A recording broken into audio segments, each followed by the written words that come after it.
Hey guys, thanks so much for waiting so patiently. Hi, I'm Zachary Levi. Hi. Welcome to the Nerd HQ. Hey. Was anybody here earlier for the Welcome to the Nerd HQ panel? That would be about 3 people, and I thank you so much for doing that. Thank you guys so much for being a part of what we're trying to accomplish with the Nerd HQ, which is basically trying to give you the most interactive, fun, awesome experience that we can collectively with all the people that are a part of the Nerd Machine, everyone with Break.com and Xbox.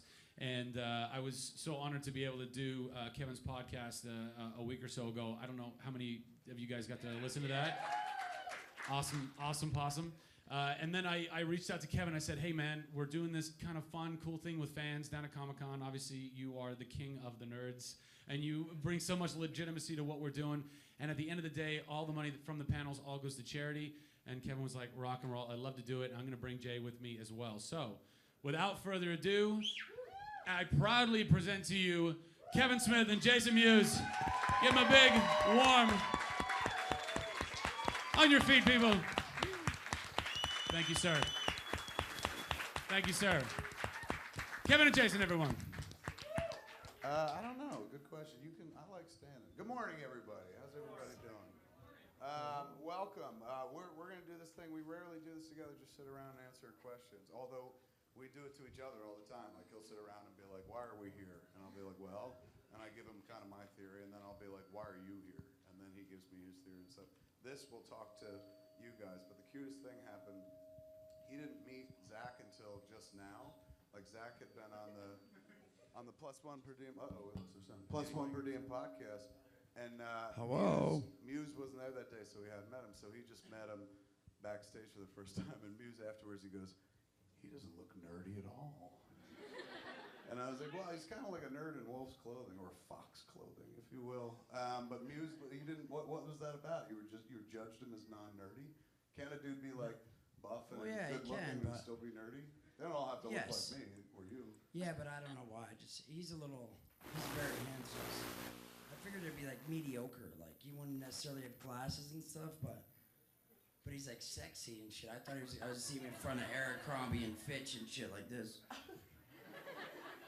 But he's got those muscles, those ridgy muscles right here between the stomach and the dick. I can hear you guys. Oh, my bad. Sorry. We thought you took off. All right, man, this is about you guys, so let's open it up to you. What do you guys want to talk about? Throw your hand up, and we'll aid to your cues as best we can. Yes? Got any bus news, Jason?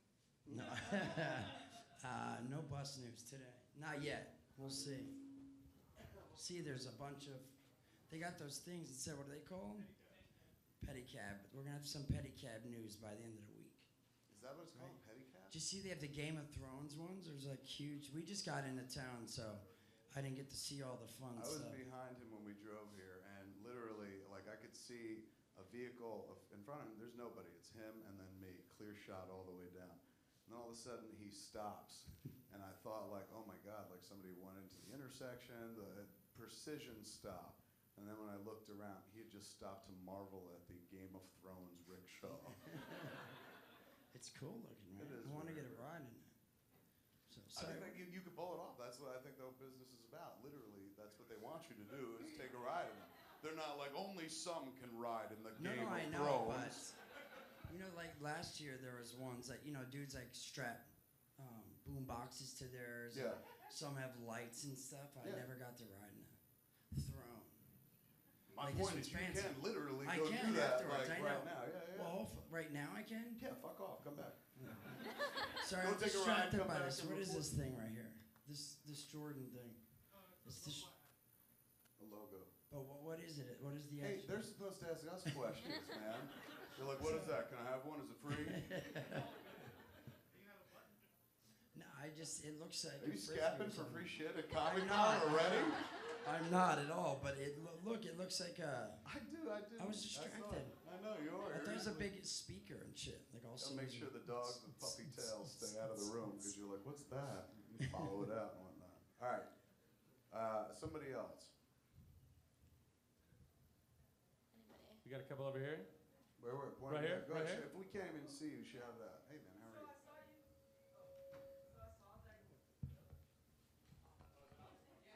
Use mine. Watch this. So I saw you doing the WB panel. Is that Yes. how you getting the Dark Knight screening? What do you mean? So a couple autographs to show you the movie. Oh, because I agreed to a signing. It's true. I haven't done signings in a while, and I'm doing a signing. I don't know when it is. When is it? I don't know. At the Warner. That's why I came here. Right. Good call. At the Warner Brothers booth. It's not a trade-off for Dark Knight footage, though. I tried that. I've tried calling everybody, going, "Hey, man, remember me? I made Cop Out." Click. It's like, I know Gordon. Click. Exactly. So I don't know. I'm like everybody else. I'm in the same kind of. I can't see any more footage than you both, and I can't wait, man. I'd suck a dick to see more footage of that movie. You should read The Flashpoint. Yes. The Batman. It's like one of the best. Azzarello does great. Yeah. It's Thomas Wayne. Yeah. And the Joker twist. That's one of the best. You dig it? In a long time. All right, I'll keep it up. Well, no, you're very sweet. Thank you. All right, give me that mic back. Stop it. Who's next, man? Yeah, go ahead. You're wearing a cape. Well done, man. That's a dude who's comfortable with his sexuality right there. If you can rock a cape, you're gonna get laid, dude. So I was wondering, what's the deal with Hit Somebody right now? Hit Somebody is the last flick I want to make. It's the hockey-themed film. I'm in the midst of writing the draft right now. He's my character, the lead character. It spans 30 years, really. It starts 1950, ends 1980. And so I've just finally gotten him into the pros in terms of he joins a professional hockey league. So I'm kind of about, I would say, a little past halfway through at this point. I figure, like, I'm not going to rush it. I'm going to write when I feel like writing instead of just, like, force it out. Because since it's the last one, you tend to appreciate it more. It's weird. I go into filmmaking now, like on Red State and on Hit Somebody, the same way I went into Clerks, which was like I wasn't thinking about what's next or what's after this or plotting 2 movies down. That's what a lot of it became about. Every time I was making one movie, you're planning for the next movie. So you're not really even enjoying the moment because you're planning for the next moment. Because that's how you have to be. You have to keep your foot in the door. Otherwise, they forget who you are and they don't want to give you money anymore. So I worked like that for a long, long time. And I don't know, there's something missing. Like I liked when I worked on the first movie, I wasn't thinking about the future. I was thinking about that flick. And now, knowing that I'm going to finish after Hit Somebody, like I'm going to kind of wrap it up and whatnot, now that there is no more career to think about, it's more fun because you tend to get a lot more dangerous. You just don't give a shit anymore. So you'll do things that you wouldn't have done before because you're like, oh, I can't alienate these people, or I can't do this because I'm not known for doing this, or what if this blows up in my face? I don't get another chance to make X, Y, or Z movie. Now that I don't have any X, Y, or Z movie I want to make, it's just like, you know what, man, I'm just going to fucking do whatever I want in this movie. And nobody can tell me anything because it's like, what are they going to be like? You'll never make a movie again? I was like, I'm not going to, bitch, walk out. So I figure it's a nice place to be, at least in terms of feeling like an artist. I feel kind of like I did in the beginning now. It's raw and fresh and kind of cool. And I don't know, it's just a neat place to be because people come to expect one thing from you and stuff. And I think if you fancy yourself an artist, you got to reinvent constantly and kind of throw them a curveball left or right, and then show them that it's not. You can't let them get comfortable with any one particular thing you do. That's why I kept doing all the podcasts. I kept adding to them and stuff because I'm like, they seem comfortable with this. Now let me try a completely different conversation, stuff like that. So knowing that Hit Somebody's the last one, I don't feel the need to kind of like, I'm going to rush and get this done and hit a deadline. And when it comes, and then I'm going to go and enjoy the fuck out of shooting it. You want me to go back in? Yeah, I'm hiding in the dark and stuff. Sorry. I tend to lurk in the shadows like Batman, but more like Fat Man. Who else? Go ahead.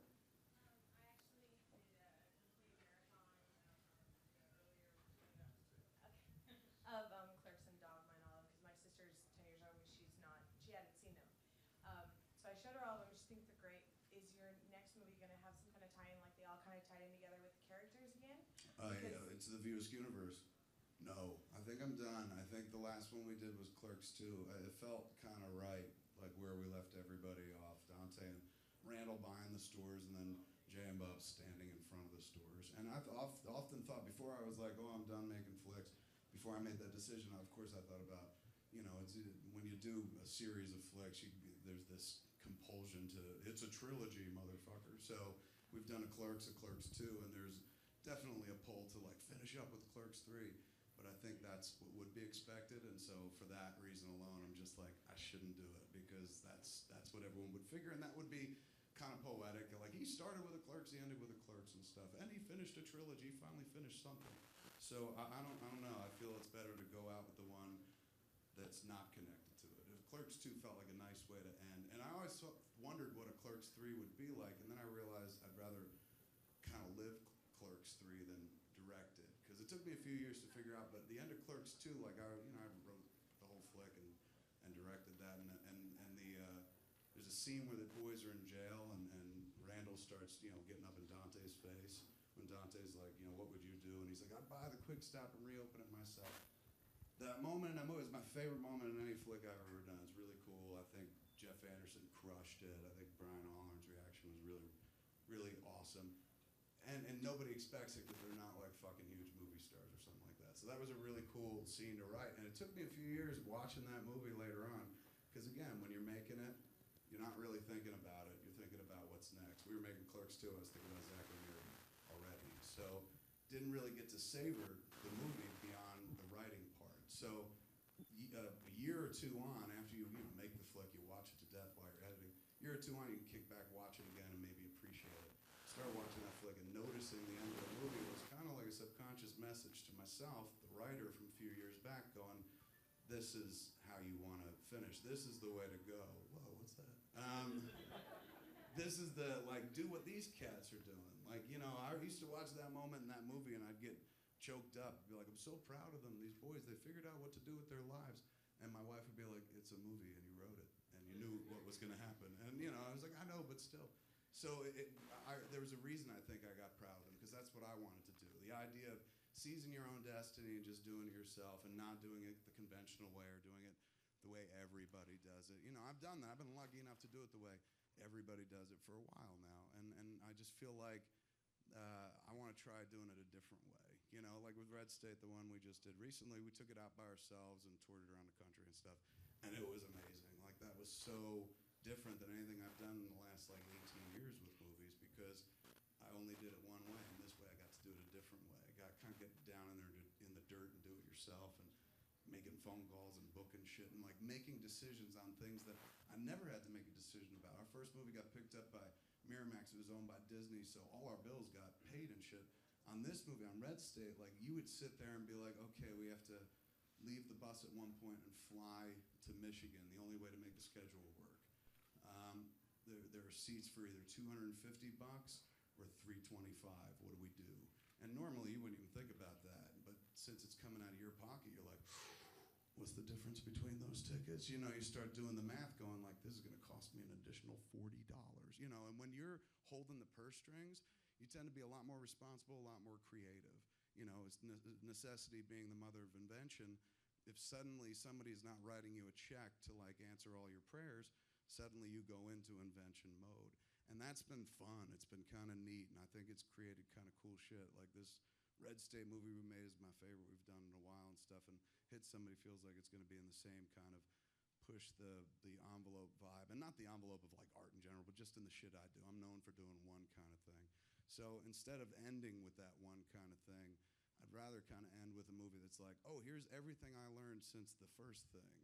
This is the kind of thesis film, if this was like me going to college or doing a film school, which I always felt my whole career was me doing film school in front of people, right? Like, that's it. I skipped film school, and I got lucky with the first film. And then you watch from Clerks all the way up, you watch a dude learn how to actually get better at the job he was lucky to get in the first place. So now, just when I feel like, oh, I've learned, I'm finally a credible filmmaker, my shit finally looks like everybody else's, that's when I'm like, okay, I guess I'm done. I've kind of reached that point where I'm like, I think I'm finished. And I want to concentrate on something else. Podcasting, obviously, lately has been a big thing for me. Podcasting and /podcasting quite a bit. So that's kind of where my head and heart's been lately. And it's kind of thrilling, to be honest with you. The idea of stopping and not making a flick anymore, not doing that thing that defines you and whatnot, is neat. It's kind of neat to be able to be like, I've tried this art form for a while, I'm going to try this for a while. And, it's always there, but I don't think I'll go back to it because I don't think I have anything left to give it beyond Hit Somebody. I'm going to pour everything into Hit Somebody. And then when that's done, I'm not going to have anything left for movies. It'd be all diminishing returns after that. But I got tons of love for this shit, for talking, for doing the podcast and stuff like that. So that's where all the energy's been going lately. Right on. Hey. Any news on the show Over the Hill? The show Over the Hill. We're actually shooting on the podcasts lately, on the morning shows on SUR. We've been alluding to this TV project. We've got 2 in development. Both of them spawned from smodcast.com. The first one is this pilot we did for AMC, which God willing they pick up. I think we're here next week or something. And that's they're calling it The Secret Stash right now, and everyone calls it the comic book reality show, or Pawn Stars for comic books. I've seen it called a bunch of things in the press, but essentially it's a show that's like the Tell 'em Steve Dave podcast from smodcast.com, blended with Pawn Stars, blended with Hoarders as well. So it's pretty genius. I watched I can't take any credit except I said, hey man, what about a reality show set in a comic book store? Because it was something I was trying to do back in like 97. The moment we bought a comic book store, The Secret Stash, we've been shooting these shorts for MTV at that point. And I remember talking to this dude, Tony DeSanto, the guy who later went on to do the Jersey Shore and shit like that. He was an exec at MTV. I said, dude, the idea, I got this comic book store. Let's just shoot like a reality show, like The Real World, in the comic book store, man. It's cheap to do. And he was just like, I would love to do that, but nobody cares about comic books, you know? And that was 96, 97. You cut to now, everybody kind of cares. Like geek culture has kind of risen right to the top. And you know, you read it everywhere. Geeks have inherited the earth. Our timing is just good. The shit that we cared about, have always cared about, is suddenly in vogue. And suddenly, you know, like, hey, I'm where the puck was meant to be, and blah, blah, blah. So at that moment in time, everyone kind of pays attention to geek culture, and doors start opening up. And they opened up for the Tell 'em Steve Dave show, which again, I think they're calling it The Secret Stash. And that happened because, again, geek culture helped. Like AMC was running The Walking Dead, and it crushed. It did, you know, AMC does Mad Men, Breaking Bad, and they do wonderful numbers, and they get tons of Emmy nods. But Walking Dead came in, and it was just like, pulled out a big zombified cock, slapped it on a table, and it was just like, we're here, the geeks. And AMC was just like, oh my God, look at the audience that comes in for this. Now AMC, The Walking Dead rather, because it is so awesome and beautiful, it takes a long time to put together. So when they were finished with their season, they were like, we'll see you guys in a year. And everyone was like, what? So AMC especially was just like, what are we going to do? They're all going to leave. We're going to lose this wonderful geek audience. So I guess they started reaching out looking for shit to do.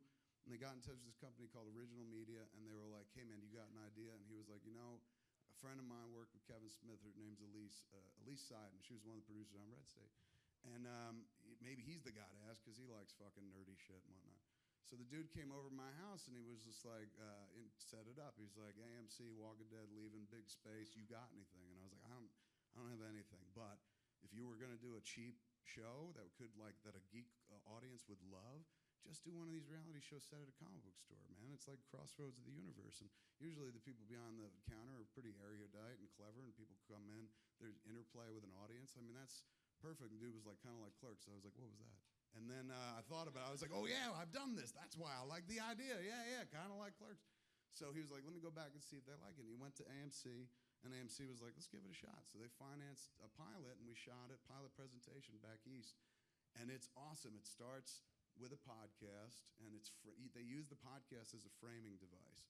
So it starts with me and him sitting in on Tell 'em Steve Dave, and then kind of throws to the store where you meet the people that work there. And I'd be like Walt, Ming, Brian, Mike Zapsik, and creates the world there. And then they kind of launch into, people come in to sell shit. Somebody comes in to sell a Gamera doll, an old Gamera doll that's like maybe worth $1,000.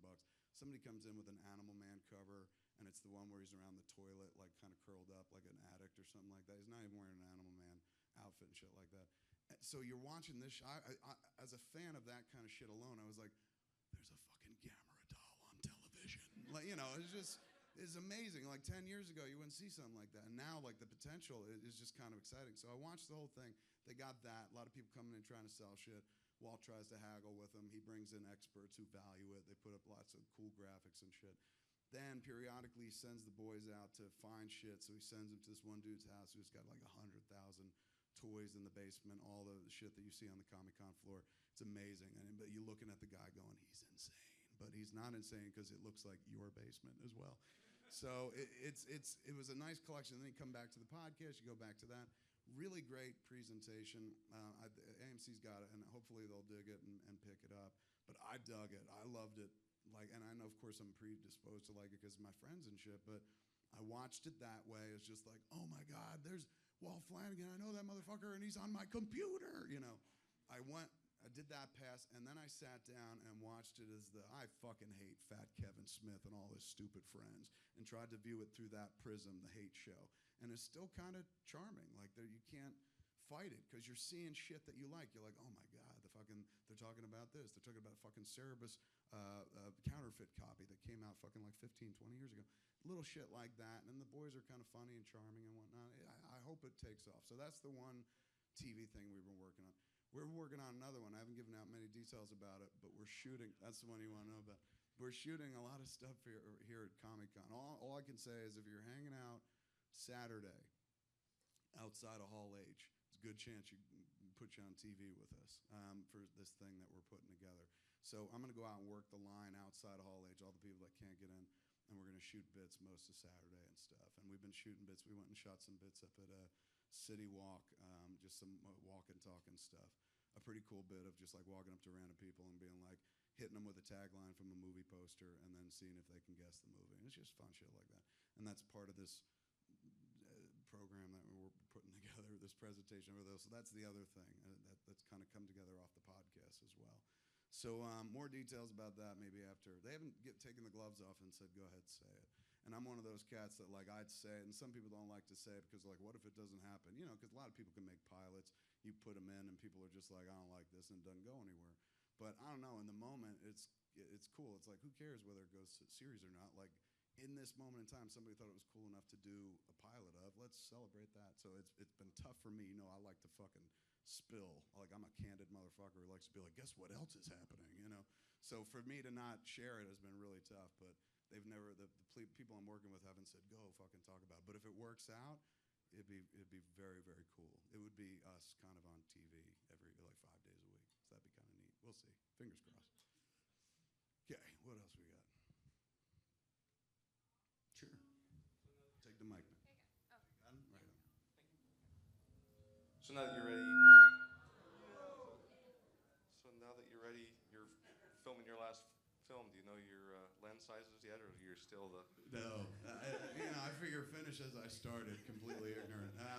But I'll rely on Dave for most of that. I'm pretty good. Like I can pick out 175 and a 50 now. Like I know what they look like, and I could literally. It's not a lot, but it's enough. It's enough for me to. Every once in a while, I'll go up to Dave and be like, "I'm gonna take a 75 on this." He goes, "Oh, look at you taking your dick out." And other times he'll just turn to me and be like, "What kind of lens?" And I'm like, "Well, your choice, dealer's choice." And he's just like, "Right." So I'd be happy to make it to the end and not know my lenses and stuff. That just proves that like anybody could do that job. That's part of the thing I've liked about my career, not just making the movies and the money they broken me off, and I got a really nice fucking wife out of the whole deal. But the other thing that was kind of neat was like being able to stand there like the fucking chef in a rap movie and Ratatouille and be like, anybody can cook. Like if I can do it, and I know I'm not to the manner born, I know I'm a total visual idiot. If I can fucking make a career of it, that means kind of anybody can. You've got the artistic, not the technical. Yes. And even toward the end, I mean, look, I'll sit there and slag on myself for a while. I have gotten better at the technical aspect, but I never want to embrace it fully because that's not who I was, and that's probably why it's easy for me to put it down. People like Spielberg and Clint Eastwood could go out of this world toes up off a movie set. Same with Steven Spielberg, Martin Scorsese. Those are cats who could never put it down because that shit's in their blood. They're visual storytellers, and that's how they communicate. Me, thanks to film, I got to try a bunch of other shit. I got to try this. So it's afforded me, an opportunity to try things that I've wound up liking better or something like that. So I feel like put the energies toward the things you're best at, and see what happens there. Now, not everything I'm best at pays. Like I'm hella fucking good at jerking off. Nobody pays you for that, not anymore. So it's, you have to be patient with it. Like when we started with Smodcast, we didn't start it to turn it into a business. It was just like, hey man, let's just sit around and talk once a week. Then it kind of slowly, organically grew into what it was becoming. Like I had Brian Waltz on that show, and then I was like, you guys should do your own show. People like you when you're on ours. They did one. It branched into another show, and we kept adding to it. And suddenly you got enough shows to like open the lights on a network. Once you've got like thousands of hours of content, we were sitting there going, wow, you could literally take a month to listen to every podcast on the network. And if you've got a rotatable schedule of a month, you can broadcast, you know, and all it takes is just that spark of like, let's do it every day. You just need the freak show factor. And we sat around going like, what's the freak show factor to this? And I was like, the freak show factor is that if I just sit there every morning from 8 till 12 and do morning radio with like, I do it with half of it with Jen and plus one per D and the other half with Mewes, sooner or later people are just gonna go like, is that true? Like, did fucking Kevin Smith quit film and just go to the internet and start broadcasting like the dude in that Pump Up the Volume movie? Like, you know, they'll just slowly come and test it out and maybe listen to it and be like, he must be nuts. And I always figure with the podcast is if we can get somebody's ear for about 10 minutes, we can hook them. You know what I'm saying? It's the shit we talk about while being kind of geek-oriented or very sexually oriented or whatever we talk about tends to be kind of universal, and we tend to talk about it in a real kind of common way. The thing about those podcasts that work best, you know you're doing well if people talk to the podcast. Like I hear from so many people who are like, when you guys are talking about this, I always try to jump in and be like, you're wrong. But they think they're in the room. You're barking back at it going like, Helen Keller did not do that, you know. So that kind of, I don't know, that's been really, really awesome. And doing that has been great. And I don't know, I obviously I'm way more into that than I am to film. So I think I'm gonna go out not learning every lens. You know when I'll learn them? When I'm done in retrospect and then be like, oh, this would have been useful. As you're watching other movies, you're like, oh, that must have been a... Exactly. And then I'll be chiding young filmmakers, why don't you break out a 75? What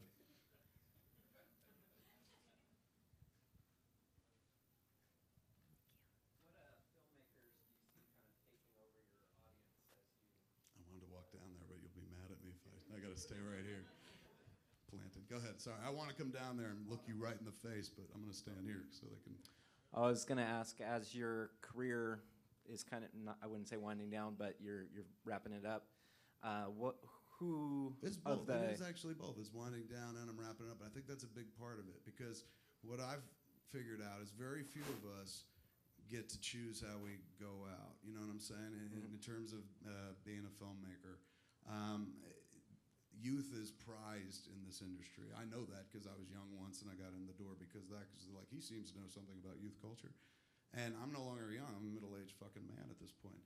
So the good stuff comes from young people. You want to make way for the young shit coming through the door. So it is kind of like winding down to some degree or wrapping up. And what I want to do is kind of go out without somebody being like, we'll call you, don't call us. And I hear from a lot of fucking filmmakers people who are fantastic, people who've made legendary films, who the work just kind of dries up, you know, because they'd rather always go with somebody younger and shit. So I would hate that moment to happen where somebody's just like, nobody cares about your shit anymore, Silent Bob. So I want to get out before. I don't want to be the last guy at the party going like, hey, let's watch a movie, everybody. You know, I want to get out 2 hours before the party ends so that people are like, where'd he go? And, if anything, and not like he's still here or something like that. Right. So it is both. It's winding down and wrapping up. So to that point, what young filmmakers do you see kind of taking over your audience and, you know, kind of filling that I mean, honestly, that you do? There's somebody who came along and not only fucking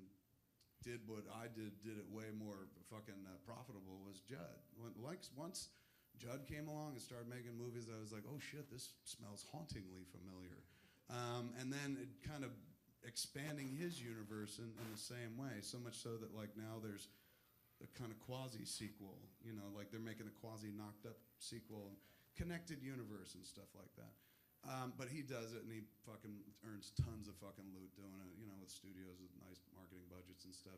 And it just felt like I'd go see his stuff and be like, this guy's got it. Like when I was younger, like the only reason Clerks exists and Mallrats exists is because it didn't exist back when I wanted to watch movies. I just wanted to put shit up on the screen that I didn't see. Because I loved movies, but I didn't identify with anything I saw. You know, like I love Die Hard, of course, but I don't identify with John McClane, especially now. But, you know, it's like I would never fucking shoot a terrorist. I would never jump off a building. I would never take my fucking shirt off in public like John McClane. So, you know, I used to go to the movies, be entertained by him, but every once in a while you go like, man, it'd be nice to see my world, my friends, the shit we talk about represented. Quentin Tarantino makes Reservoir Dogs, and for that first melodic 5-minute conversation in the diner where these dudes who shouldn't be talking about pop culture are talking about pop culture, that was like the fucking call to arms. Suddenly I was like, this counts? Like, if this counts, and not in a bad way like this, but I was like, if this counts as movie dialogue now, motherfuckers sitting around talking about pop culture and shit, I said, I can write movie dialogues. This is all I do with my friends and stuff.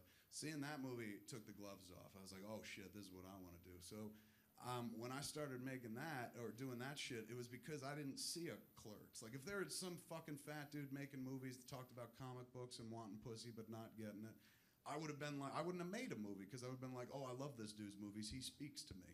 But nobody was speaking to me, so I had to speak to myself, I guess. And when I did that, it was fun, and I got to, it's like creating your own entertainment. It's very masturbatory. Luckily, other people liked it as well. But once Judd started making his movies, like, I saw 40-Year-Old Virgin on video. I didn't see it in theaters, and I was like, holy shit. Like, this is what I do, but like much fucking better, more refined, professional, and fucking, look, it makes a ton of money.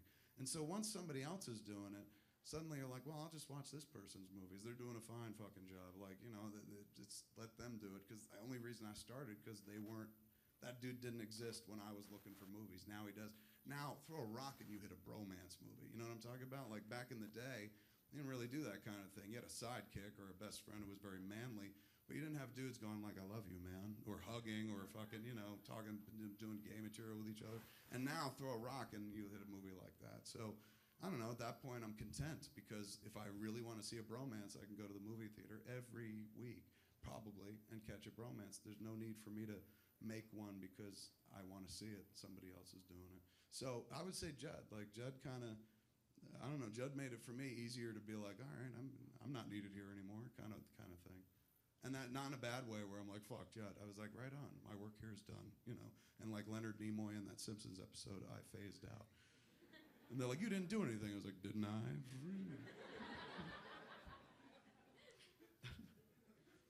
Okay, who else? Where we at? Yes. I would love to know too. What have you been up to, Jason? I've been doing the podcast with Kevin and the internet radio, the morning show. I also just got back from Winnipeg. What I did? I was gonna. Am I popping? No, I was gonna. Join me up here. No. I just got done shooting season 2 of Todd and the Book of Pure Evil, and it's gonna be August 2nd. It's gonna be out here in FearNet, season 1. So I've been doing that, and next week I start shooting a movie called K11 with D.B. Sweeney. It's so I'm doing that the stuff with Kevin. We're doing the live to get old every Friday we do at Universal, and the morning radio. Sorry, as you can see, I was traveling. I was here, and then I went to Winnipeg, and I do a lot of talking, and of all things, I lost my voice. But it's doing better. But yeah, so things are going on. I'm happy, man. You know, I've been sober like almost, it's like 470, almost 470 days and stuff, so I'm feeling good, and thank you. So it's good, I like it, and I just mention that because, I mean, definitely this is a big part of, you know, is a big part of that, like helping me stay, you know, I get to talk about it a bunch. With Kevin, he harasses me about it. We get to talk about the sexy dude, the nerdist. I mean, but yeah, so man, things are going well, and we're out here. I'm excited because I've been coming here a bunch. I took a little break when I was getting messed up, but we've been coming since '95. Yeah. About '95, and I don't know. I feel like this weekend is one of the busier weeks that we've had because we're like doing this, and then tomorrow night we do Jay and Bob Get Old, the House of Blues, and then I'm doing stuff for the Todd and the Book of Evil, like a bunch of press and panels, and there's Etnies today, and so yeah, there's a bunch of stuff going on. So I'm excited because I'm here at Comic-Con, which is amazing because I love coming here and keeping busy too while I'm here. So things are good. Will there ever be a return of Winnipeg Mewes? Winnipeg Mewes. Well, yeah, I mean, I have to go back out there for about 5 days, so we'll see if in those 5 days if Kevin will let me do Winnipeg Mewes. For Maybe those like unaware, man, we do like I said, we do this morning radio show, and him and I take over at 10 in the morning, 10 till 12, and he had to go up to Winnipeg to shoot Todd in a Book of Pure Evil, and I was like, all right, well, I'll just do the show with guests. He's like, no, I want to do the show. I was like, okay, you're gonna do it from Winnipeg? He's like, yeah, they set up a studio for me. I was like, all right, so 10 o'clock, you take over, broadcast live from Winnipeg, and he maintained that he could do 2 hours, like, and cover a whole week. And he wound up being a week and a half, and those 2 fucking hours were some of the most frightening radio you've ever heard in your life, because it was just a dude trapped in the Canadian wilderness, muttering into the microphone by himself, just going like, "This is cold up here, man." He just sounded like Kurt Russell in The Thing at the end, you know. You just heard him in the It was more background like lighting Batman. a piece of wire and testing everyone's blood, and it was weird. Finally, I was like, dude, I'll take over broadcasting back home and shit. Because people started tweeting, they're like, save your friend. well, no, you know what? I thought that I'd be able to get more of the cast members and crew and stuff. So I was like, oh, it'll be awesome. I'll be able to like pull people in. But I forgot that it's not the same as like shooting a TV show. It's like so back to back because you know everything's already set up, the lights and stuff. Where a movie, if it's like, all right, we did this scene, but now we gotta block and then shoot this scene, but it's gonna be 45 minutes Right. or an hour before the lights are set up. And Not the everyone weapons has are- free yeah. time for your shenanigans. And Yeah, shit so I'm like, that. oh, I'll be able to use all these people, and I'd go out there, and they'd be like, dude, we're shooting, shh. And I'd be like, well, when you're done, come in, and then they'd come in like 4 hours later, and I'm like, but I'm done now. So I did And get... has anybody yeah. seen it? It's a cute show, but it's teen-oriented show. So Mewes is like the oldest dude in the cast.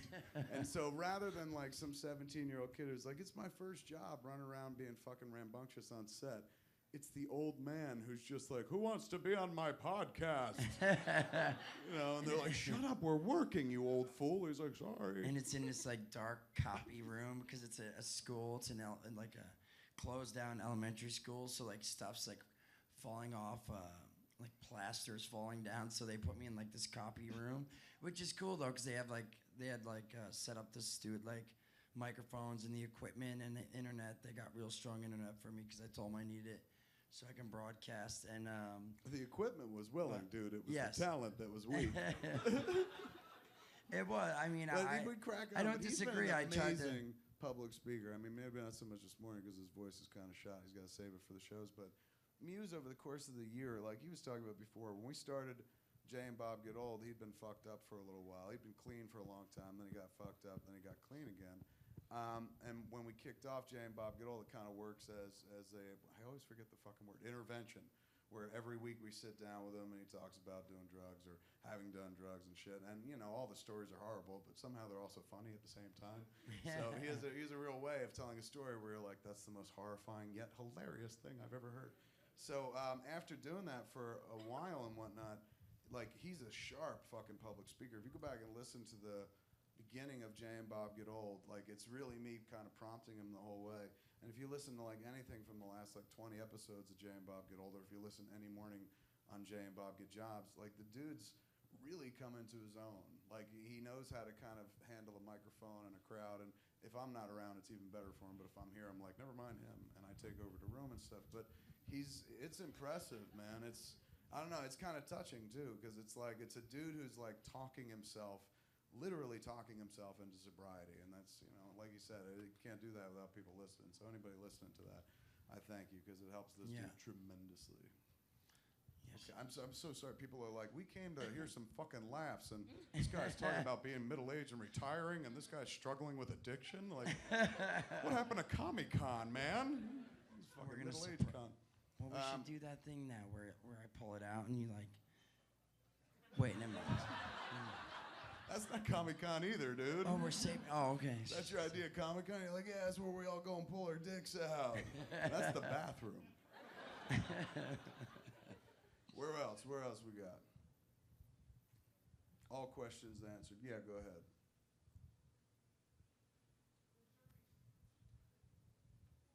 Say what? Well, Hello. Since you're retiring, would you ever let another writer and director use your characters in your world? Since I'm retiring, would I let someone else use my characters in that world? I have no choice. At the end of the day, I don't own those stories, those movies. The only things I own Jay and Silent Bob. Well, we own Jay and Silent Bob together, because we had the foresight, or I had the foresight back in the day. He was all fucked up. To keep them out. Like, we had sold Clerks to Miramax, and I knew that I had them in the draft for Dogma, Jay and Silent Bob, and I knew I wanted to write Mallrats and stuff. So I said, hey, I said to my lawyer at the time, can you go back and ask them that to exclude Jay and Silent Bob? I'd like to own those characters. And he's like, that's weird. I was like, just try it. It's worth a shot. And so, mercifully, at Miramax, they were like, he wants to own the two characters nobody gives a shit about. Like, they're not the leads, the two scumbags outside. The one he is, fine, go ahead. Like, and they gave us ownership of Jay and Silent Bob. So still to this day, those characters I own. Everything else I don't. Don't own Dante and Randall anymore. It's owned by Miramax company. It was owned by Disney, and then they sold it recently to a different investor group. But Miramax Films owns most of those characters. So you could actually make or remake my universe without even my say-so. Like, if at one point they're like, fuck it, man, you take them, redo all this Clerks bullshit, which is bound to happen sooner or later, because Clerks is a pretty easy concept to fucking do, and it's a name that some people recognize. And if they had said, hey, we're going to redo it, some people would be like, this is bullshit. Me, of course, being one of them. But ultimately, there would be a few people who would be like, I'll see it, just to see what the fuck it looks like. That's how remakes happen. So at the end of the day, I got no control over it. So even if I was like, yeah, man, you may never use my characters. You could literally end run around me and fucking go make a Clerks movie. It's possible. Please don't. But it's possible. But as for lending out Jay and Bob, I don't know. Like, if he was like, I want to write a Jay and Silent Bob movie, I'd be like, who plays Silent Bob? And he's like, someone new, Chris Hemsworth. Then I'd be like, all right, go ahead. Because I would like to see that movie, man. Like him standing next to Thor and shit, the whole movie.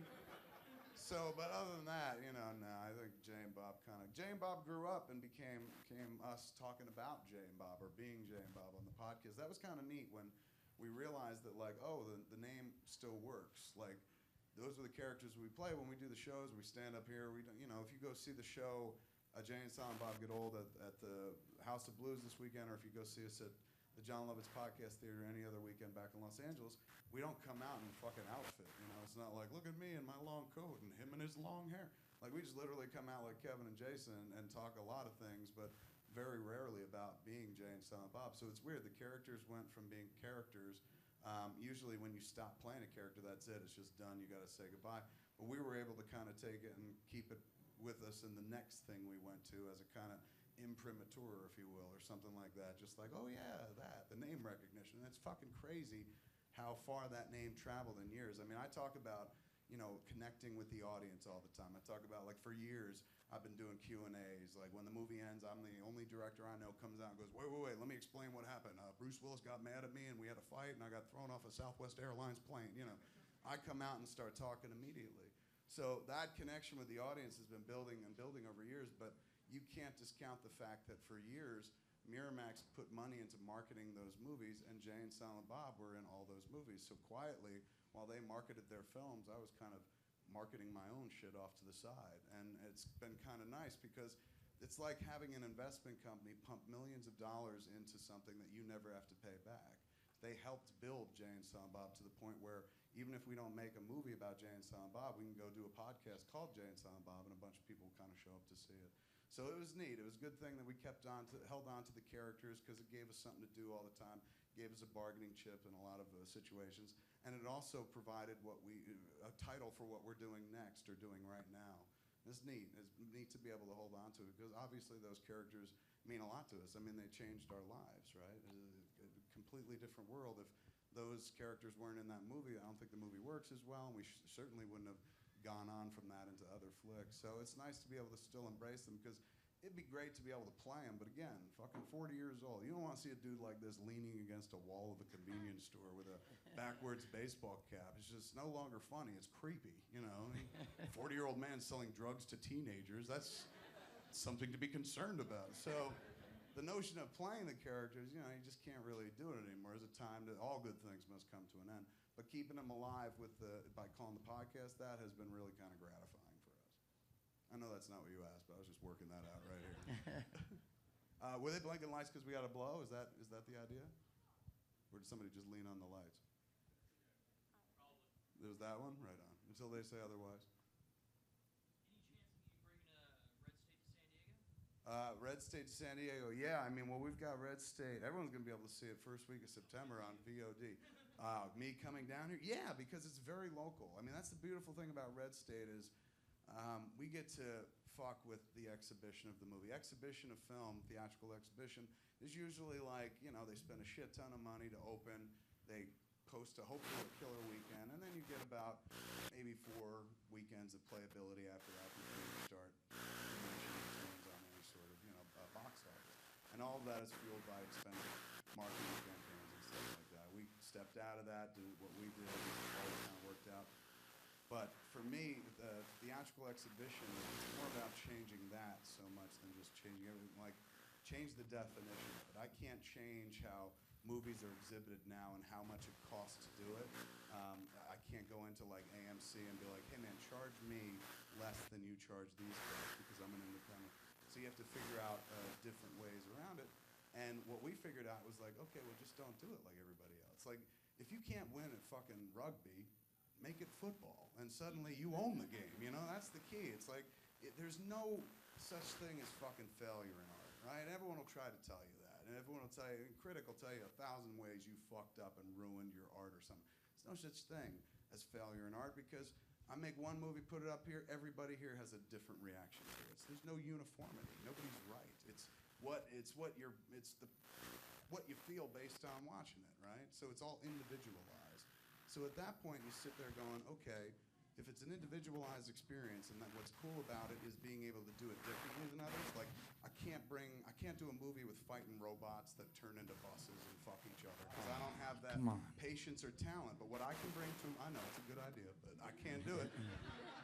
But what I can bring to a movie is when the movie's done, I can come out here and sit and talk back and forth. So that was kind of the idea about the Red State tour was like, look, rather than just throw a movie up on a screen and you guys hopefully go to it and shit and have this solitary experience and then tweet me about it when it's done, the idea would be like, let's all watch the movie together. Because that's what I want as a filmmaker. I don't give a fuck about money. All I want to hear is the audience go like, good job, or interesting job, or fuck you. I just want to hear anything. It's a communication. You know, you don't like hearing fuck you so much, but it's part of the game. So at the end of the day, that's all I care about. And the idea of going on that tour was wicked because every night I sat there with the audience. And before the tour, I was like, you know what, I'll go outside during the movie and smoke because I've seen the movie a bunch of times. I watched every screening. It was amazing. I'd sit in the back and I'd tweet the audience reactions. It was like taking human growth hormone, or what it sounds like it takes to take human growth hormone. Like, it fucking younged me the fuck up. It's like sucking the fucking blood of an infant or something like that. It was just like, it reminded me what I was doing it for, the audience, you know what I'm saying? Like, that's what I live for, that reaction. I always hated the separation between me and the audience, and for years and years, I always try to close the separation, so much so that, like, I can hear from them instantly after they've gone to see it. And now I just wanted to take it to the next step where I'm like, guess what? Every time you see it, I'm going to be there, so we're going to watch it together. Because that's fun for the audience, because I get to Q&A afterwards and stuff, and they seem to like me talking. But it's more fun for me as the filmmaker, because I get to hear everybody's reaction. There are very few things that's cool in this world as provoking a mass audience reaction, whether it be a laughter, whether it be somebody going, whether it be somebody going, Jersey Girl's terrible, anything across the board. If you can get that uniform reaction, it's kind of cool. It gives you a big fat rush. So for me, changing exhibition is not about like, man, we got to make all our money and it comes out and this is what's going to happen. For me, exhibition is I own this movie. I can take it out any fucking time I want. And I can go out there and charge a little bit more for it than you would pay for a normal movie because I'm going to sit there and do a Q&A too. And every time I do that, I can report box office because that's my secret little dream. Red State has been a really fun, like, fucking tack on the chair of everything that bugs me in life because people go like, you're doing it wrong, and I know I'm not. So that's been really kind of gratifying. So this aspect of it enables me to kind of take the movie anywhere, have a screening, and report a box office gross even like 2 years after the movie's been done with its theatrical run. 2 years from now, I could take the movie down to San Diego, sell a Red State Kevin Smith screening / Q&A, and report that to Variety, because that's what I would love to see that. 3 years from now, they still have to put us in their stupid fucking chart, you know? Because right there on the side, it says the movie, it says what you made, and it says who distributed it, and ours says Smodcast. And whenever I look at that Variety chart, it says Smodcast there, I was like, that was awesome. You know, that kind of thing does it for me. And sometimes, the longer you've been doing this, you just do shit just to watch people's expressions change and shit like that. Sometimes you kill people just for snorting. So for me, it's been kind of fun, and taking the movie here is an absolute possibility, because it's like 2 hours away from us. So there's no skin off my ass. So cruise down here with a print, throw it up, watch it, and then Q&A with everybody. And we did like the big theater tours. Like we did Radio City Music Hall. We did the Wiltern in LA, like huge fucking houses. The idea of the next level of the tour is to kind of go to mom and pop shops. So you go to like 500 seat theaters, 300 seat theaters, and do the same kind of thing, a little scaled down. Q&A probably be a little shorter, but show the movie and then afterwards sit around and bullshit with people. And if it's in driving distance, again, like that's no skin off my ass. So I expect it to come here soon for sure. Cool. Yes? Do I ever feel I'm getting too busy to do everything I want to do? It's a great question. There's a line in that movie, The Spanish Prisoner. I think it's Ricky Jay. Says, it's Steve Martin. He goes, a fellow once said, it's okay when your hobbies get in the way of your work, but when your hobbies get in the way of each other, ... And that's kind of what it's been feeling like lately, because for the last 2 years, I've just been working on pure whimsy, right? Going like, this is fun, let's try this, and pursuing it out. Back in the day, I wouldn't. You'd whimsy about something, be like, wouldn't it be cool if we had like a little theater to do podcasts at, like a black box theater? And you'd be like, yeah, that'd be cool. And it would just die. And now I smoke weed, so I'm like, wouldn't it be cool to do that? And I'm like, let's do it. And we just do it, you know? Because there's no more fear. There's that Jiminy Cricket going, be sensible, goes away. You just smash that fucker. And suddenly you're working on like, let's do this because it seems fun. And keep it responsible. I'm not saying go out there and spend fucking millions of dollars. And certainly don't spend anybody else's money if you're going to chase your own whimsies. But I've been spending my own and trying not to spend it. Again, if you're spending your own dime, you tend to spend a lot less. But I've been going after the shit that just seems to me more appealing than work. The things that I go like, well, if I could turn this into a job, and not the job that I hate, but like if I could get paid to do this, that'd be the key. Like I've been refining it over years. Like what is it that I'm looking for? And I thought it was directing. And for a while it was. And I thought it was writing comics. And for a while it was. And I thought it was standing here and talking. And for a while it was, or it continues to be. And then what I realized is I just want to get paid to be me. So I'm almost there. I'm almost to the point where people are like, what do you do for a living? I'm like, I'm Kevin Smith. You know, and that's the dream. And some people go, oh, you fucking horse's ass, you arrogant son of a bitch, and you just fucking live off the backs of your audience. No, man, well, every artist lives off the back of their audience, thank God. But that's the key to life, man. Don't ever let somebody talk you out of a good idea. For years, I had people browbeat me out of good ideas, going like, you shouldn't do that, it's stupid. I'd be like, you're right, what am I thinking? It's a good idea to get paid to be you. That is the best idea, best of all possible ideas in a career path. You don't want to get paid to be somebody else. You want to get paid to be you. You don't want to do a job that you want to do. You need money. The best fucking case scenario is to get paid to be you. It's what we should all be fucking working towards. And I'm just kind of getting closer and closer to it, and it's awesome. You just have to be willing to take risks and fucking, you know, not see a lot of loot for it and shit, and then try things. Spin plates. They're not all going to make money. I've been working with some other cats now. A lot of people are calling me up about doing podcasts. One of the first questions out their mouths is like, when do I get paid? I'm like, you're out of your fucking mind. Like, you don't. If you're asking that question, you're not in it for the right reason. You got to do it for the love. And then figure out how to harness its capabilities and fucking earn off of it. But prove that you're in it for the love and just do it like that for a while. And some people can't get their heads around that.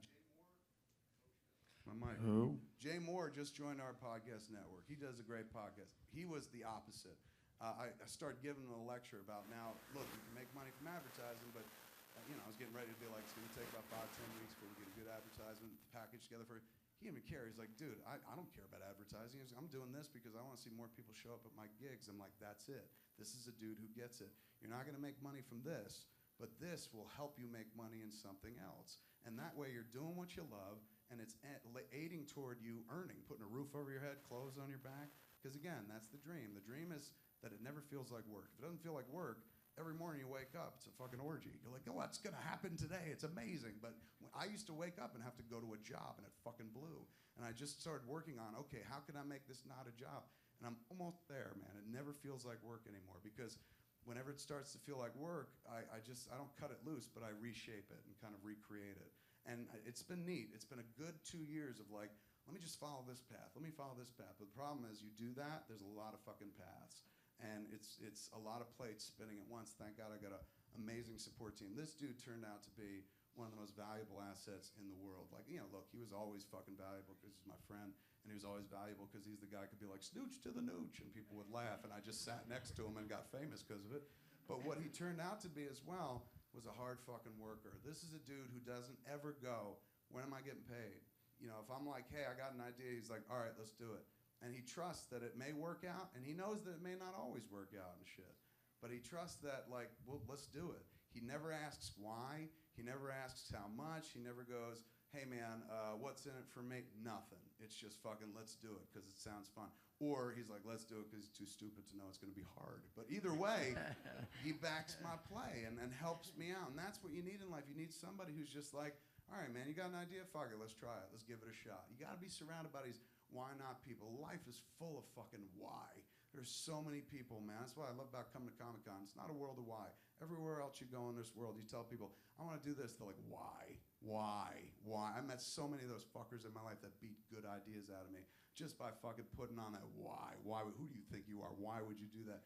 You got to surround yourself with why nots. This motherfucker's a why not. I'll be like, let's do something. He goes, why not? And boom, we're off fucking doing it. You get someone like that under you, it's rocket fuel. You can accomplish anything. It just so happens that he's also my best friend, so that makes it fun as well. But find people like that. Surround yourself with the why nots, man. And it's easy to do what you want, be who you want to be, and get paid to be you, man. You just got to have patience and slowly build it out. Show them that you're consistent. Show them that you're going to constantly deliver, man. And it takes a little while. I'm like, it almost took 20 years, but now I'm to the point where I think me and him can subsist on just being us and never having to work for somebody else. And there's an old saying, an old adage, and I think it's very true. They say, if you work for the audience, I'm sorry, I keep whipping sweat on you like a fucking rock concert and shit, but my bad. If you work for the audience, you'll never work. You know, that's the idea. If you work for the audience, you ain't working. You don't have a boss if you work for the audience because it's a mutual respect relationship. They like you because you're giving them something that they can't find in their life, or they could find it, but you can do it too, or augment it, or it just makes them fucking happy for whatever reason. Makes them forget that one day we're all going to die screaming or something like that. You take their mind off it for a little while, they're happy to be like, man, here's a couple bucks. It's been going on for years. Like, people like me have existed forever. We're clowns. We're the people that roll out and fucking like, watch me poo, give me $1, you know? Luckily, we've learned to develop podcasts and shit like that, so I'm not eating mouthfuls of poo, but entertainers are a weird breed, man. It's a weird relationship you develop with the audience, and for years, it was a relationship I used to analyze that other people would have with their audiences, and I just didn't like the whole, you sit there and watch me and fucking that's the end of our relationship. Never made sense. Like, it always made sense to like, hey, what are you doing? And talk to you, or fucking, hey, do you like this? And try this again. I don't know. The interactivity with the audience has really kind of freed me up to just kind of keep doing what I want to do. So I thank you guys for that. Without you motherfuckers, I can't do it. Otherwise, I'm just a dude sitting there going, wouldn't it be nice if we can do this? I mean, it sounds dopey and fucking stupid to say, but Bette Midler said it best. You are the wind beneath my wings. Anyway, so we have to, I feel like I've gone over. Am I good? Nobody yelling at me? Am I okay? 10 minutes? I'm okay? Okay, right on. We still got time. All right, who else? I have to go to the bathroom. Sir. Kevin, I hate to do a personal thing. Would you ever write for the troops? Provide audio entertainment for the troops? Yeah, I mean, look, I provide audio entertainment for everybody, and I know a lot of the troops actually listen to it. It's weird. One of our audio theater for our troops. Thank you. One of our largest audience bases that I ever meet or encounter in the military. It's always weird. Like, and for years I've been talking to people going like, why the fuck would you like that movie? There's nothing about the military in it. And they're like, that's why, dickhead. And I'm like, oh, that makes sense. So yeah, it's kind of neat. And I mean, the reaction I see on Twitter, I see a lot of cats overseas. Like, we've talked to people. Didn't you talk to? He's gone. I lost that guy. Jay's gone. I think he was talking to somebody who was over in Iraq or Afghanistan on one of the shows. We Skyped him in and stuff. So I know they listen, but I'm happy to do something specialized too. We just had Christina Pashitsky. She's a really, really funny comedian on one of the shows last week, and she came back from a USO tour in Afghanistan. And she was telling me about it, and I was like, you are so much more brave than I'll ever be. She was like, I was wearing a flak jacket. We were helicoptering in, and she was like, everybody around us had guns, and I was like, I don't know if I could be funny under those conditions. If I was up in front of the USO people in like the middle of Afghanistan, I'd be like, we should leave. Like, look, you guys got guns, let's go. They can't stop us all. Let's get out of here, you know? So I don't know if I'm the guy you want to throw up in front of them, but I'm always happy to do whatever, because they do that job in a zillion years I could never do. Like if somebody was like, the freedom of the nation depends on you taking this bullet, I'd be like, well, shoot him instead, please. I want to see the freedom of our nation. I'm too selfish. So I'm happy to do anything for military cats, because I know they're doing it for me. Happily, sir, happily. Yes, way down the side. Yeah, we heard about, you know, however many years ago, the rumors about you and Superman. I was just wondering, would there be a project, because you're a fan like we are, yes, where it would lure you to come out of this retirement? So just something you couldn't pass up. No. Yeah. Is your mic No. No, but especially not a superhero movie. No. Those seem like they take a lot of work. Don't get all sexy for us now, man. Oh, there's. Those seem like a lot of work and way more work than I'm fucking willing to put into something that I can create. Now you're giving them the ass side. Well done. So no, but and also for me, I'd much a comic. I don't know what's going on with that mic, bro. Give me your mic. No, mine's better. Give me your mic, Silent J. Thank you. I'd much rather write a comic book. Like if there were some superhero movie I wanted to do, I would just call up like Jim Lee or Dan DiDio over at DC and just be like, hey man, I want to do a Batman story, because that's where I'm gonna be able to do the exact Batman story I want to do. Like none of us are lucky enough to be Chris Nolan. He's getting to do the exact Batman stories he wants to do. Generally speaking, you got to answer to a lot of masters when you're dealing with their characters and stuff. And he went through note process, believe me. You only buy yourself a shit ton of freedom when you're like, here's $1 billion. Then they're like, do whatever you want. Put Clayface in the next one. We don't give a shit. Put Batmite in it. We don't care. So for those of us who aren't Chris Nolan, if I wanted to write my ideal Batman story, the best place for me to do is in the comics, because they're going to support me there. You know, especially I can tie into continuity. I can reference shit. I can make Batman pee his pants. People get mad, but whatever. You can do the stuff that I like doing, like referencing a storyline that happened in comics. Like if I tried to do that in the movie, the studio exec would be like, what is this about? And I was like, oh, that references this fucking storyline that happened in this like, old run. And they're like, what are you, the crazy? That's so inside baseball, take it out. So by doing it in the comics, I get to do it exactly for that audience. The trade-off, of course, when you do it in the movies, it's sexy, huge, it's got movie stars in it, millions of dollars are trading hands and stuff, and everybody has the potential to see it. But then, like most of the shit I do, I just sit there going, I'm willing to let go of potential mass audience to be able to do it just the way I want to do it. So for me, I'm like, as much as it'd be cool, maybe to do a Batman movie, I don't think so. I'm still not that guy. Seems like a lot of work.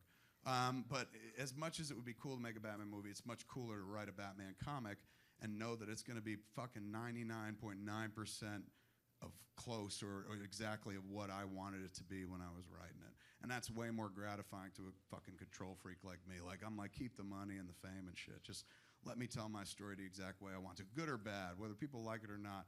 That way, at the end of the day, I could look at it and be like, that's definitely mine. Wasn't fucked with, wasn't trifled with. Cat, we got 5 more minutes. 5 more minutes. Thank you, sir. Yes. You in the cape. That's something you only really get to do at Comic-Con, man. You in the cape. Well, I have kids, so they give me a free pass. Right on.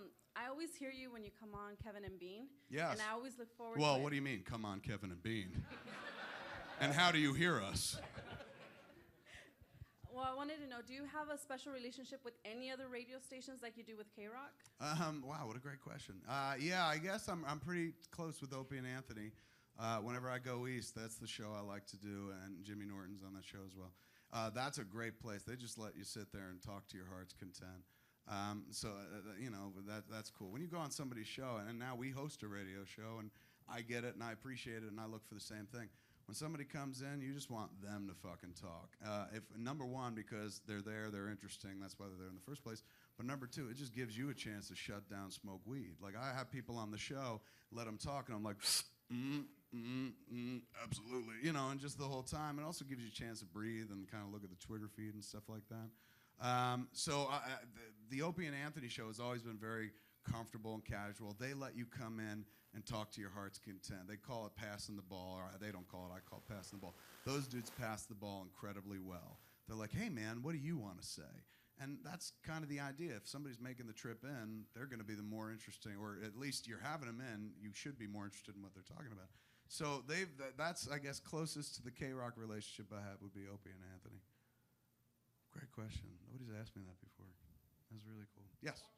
One more? Oh, shit. Okay, make it good. How do you write your comic scripts? Do you write them really visually, or do you leave that open for interpretation? That is a great question as well. It's weird. If you read a script for one of the movies that I've written, he asked, how do I write a comic script? If you read one of the scripts to the flicks I've written, very Spartan in the descriptive passages, shit ton of dialogue, and then between every once in a while it'll be like, he sits, or something like that. It doesn't go into like, you know, Dante, 23, is a strapping young man. I don't do that kind of thing because I'm like, I know what it's going to look like because I'm going to direct this. So I tend to not get very descriptive on that page. When I'm writing comic books, I'm not going to be drawing it because I can't draw. So anything that I want to see, anything that's in the mind's eye that I want to see on the page, I have to literally spell out because in the case of Walter Flanagan, who draws Whedon Gyre for me, he don't live in my head. He don't see it through my eyes. So you have to be painstakingly detailed in what you want to see. So when I write the comic book scripts, it's a lot more labor intensive than writing the screenplays. Screenplays, I just sit there and fucking write people talking to each other. On the comic book page, you have to break it down page 1 and then break it down like these are the 6 panels. So you're like panel 1 and you describe everything you want to see. And the paragraphs like this thick. And then you have your dialogue, which in my case is fucking tons. Then you go on to panel 2, describe everything you want to see. Then your dialogue, and then your boxes, your narrative boxes, so forth and so on. So it takes that's a lot more labor intensive, and those scripts tend to be far more detailed. We've published 1 or 2, I think, at the end of, bless you, at the end of the Whedon Gyre, or the Cacophony hardcover. One of the hardcovers had some, one of the scripts in it. You kind of see it's way more detailed. If you see the Clerk script, it's very, very sparse, I think. Ladies and gentlemen, I'm so sorry to end it. Lord? If you want me to be your god, Kevin, I can work. You are I can my work god, that out. Zach. Everybody, give it up for this dude. He's got a huge fucking heart. Man. Oh, dude. Thank you guys so much for donating so much of your time to be able to be here at Nerd HQ, and for all your fans, obviously. Thank you guys so much for being a part of it and for donating money. It is all going to kids for Operation Smile. Let's please give it up one more time for Kevin Smith and Jason Mewes. Thanks, Oh, folks. yes. And let's take a photo real quick. Okay. And hopefully I'll be on your podcast again soon. Yeah. Everyone, Would you guys be down with that? Yes. You Oh, should literally no, no, do oh, should we go on the stage? your own podcast. Can we put you on the stage and Yeah, take a yeah. picture? Well, you could try. You're going to need a few people. I'm not going to push you around, dude. I need You 2 just seats. level me. Here we go. We're going to take, this is your opportunity to take pictures. Was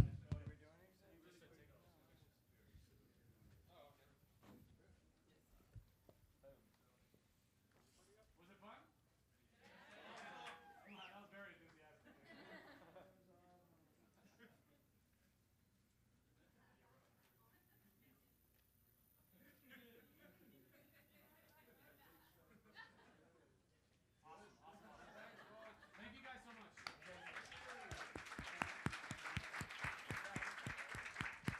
Thank you guys so much for coming. Thank you for donating. Please enjoy. We got food, beverage, shirts to buy, and plenty of video games to play, and that's all free. So go kill it. Gears of War, Horde. It's awesome.